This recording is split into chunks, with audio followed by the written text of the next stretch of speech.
যখন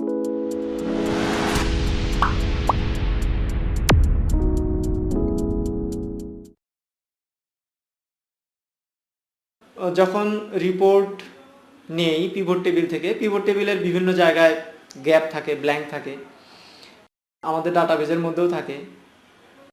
এই ব্ল্যাঙ্কগুলিকে আমরা ফিল করি কিভাবে? কপি পেস্ট করে ফিল করি।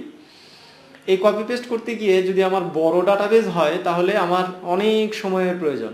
এটা আমরা ছোট্ট ট্রিক্স ব্যবহার করেই এই কাজটা খুব সহজেই অল্প কয়েকটা ক্লিক করেই আমরা এই কাজটা করে ফেলতে পারি। উদাহরণ সহকারে আলোচনা করলে আপনাদের কাছে আরও বোধগম্য হবে। সো আমরা একটু দেখে নিই। এখানে আমাদের একটা ডাটাবেজ আছে। এই ডাটাবেজের ডিস্ট্রিক্ট, থানা, সাব অফিস, পোস্ট কোড বিভিন্ন জায়গায় ব্ল্যাঙ্ক আছে। ব্ল্যাঙ্ক থাকলেও আমাদের পড়তে কোনো সমস্যা হয় না। যে এই ব্ল্যাঙ্ক জায়গাগুলি আসলে উপরে যে হেডিং দেওয়া আছে, উপরে যে ডিস্ট্রিক্ট দেওয়া আছে, যে থানা দেওয়া আছে, এটা দিয়েই আসলে ফিল আপ হবে। কিন্তু এইটাকে যদি আমি একটা একটা করে কপি করি পেস্ট করি অনেক সময় লেগে যাবে। সো তার জন্য ট্রিক্স হলো কিছু কমান্ড, কিছু ক্লিক। সো নাম্বার 1, পুরো ডাটাবেসটাকে সিলেক্ট করতে হবে, 1 নাম্বার।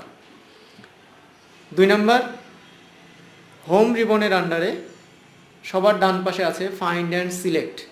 ফাইন্ড অ্যান্ড সিলেক্টের গো টু স্পেশালে ক্লিক করে আমি এখান থেকে সিলেক্ট করব ব্ল্যাঙ্কস। ওকে, দেন আমি ইকুয়াল টু প্রেস করব, একবার কিবোর্ডের থেকে আপ অ্যারো প্রেস করব, তারপরে কন্ট্রোল বাটন চেপে ধরে এন্টার দিব।